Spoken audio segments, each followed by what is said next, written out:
teach down at the University of Arizona, one of the other UA schools in the United States of America, at the Fred Fox School of Music. So I've sort of been doing double duty a little bit, but I still have a house in Fairbanks, and I love Alaska, and every chance I get to come back up, it's always wonderful to be here and to play. I was walking through, oh yeah, a lot of people up there too, great, yeah. I was sort of walking around the museum today, and I was looking at, lots of the different pieces of art that we have here. It's an amazing place. Last time I was in Juneau, it wasn't here, so I wanted to take advantage of the time that I had to check it out a little bit.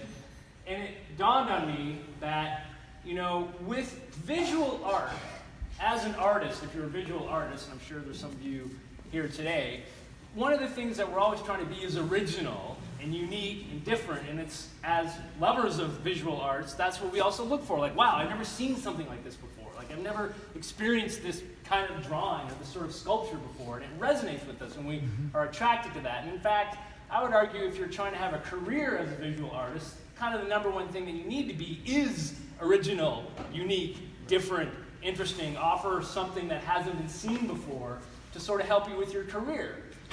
As musicians and as composers, sometimes that's hard because a lot of times people who are lovers of music aren't always looking for new music. They're looking for the same old music. And it sort of always bothered me that, with art, we're always looking for that, but in music, we're not always looking for the same thing. And so I realize I'm preaching to the choir today because you're all here experiencing new music. But I just want to say a long way of saying we're very grateful that you're here to experience this thing and all of these works that aren't Bach and Mozart and Beethoven. And I'm sure you're all experiencing some new things for the first time maybe. And it's just really great to have you all here and to be able to play for you today all these really great pieces. One of which is the next piece that we're going to play for you, which is by the composer Christos Hatzis, who I have a unique relationship with. I did my undergraduate degree at the University of Toronto, where Christos now teaches. And we sort of overlapped there for a little bit. And so I had the opportunity to play a lot of his music over the years. And I know him quite well. And in fact, he's written a lot of music for percussion. And he started to love percussion so much that he actually fell in love with a percussionist and is actually married to a percussionist.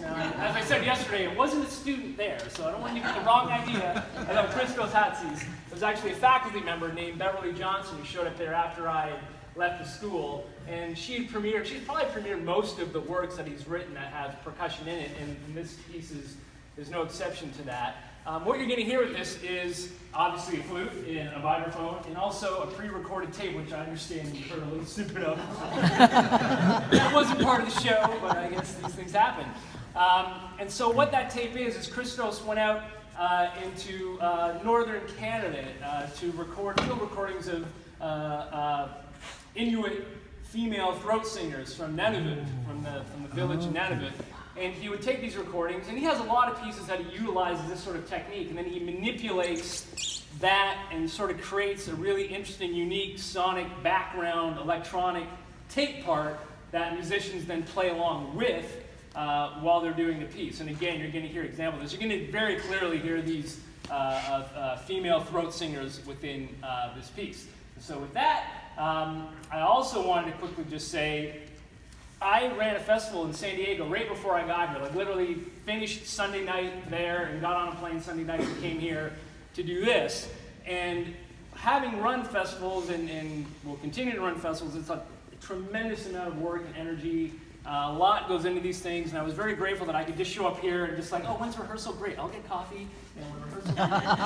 And meanwhile, Sally is running around like a mad woman, putting all this stuff together, and so I just wanted to publicly thank you here at the amazing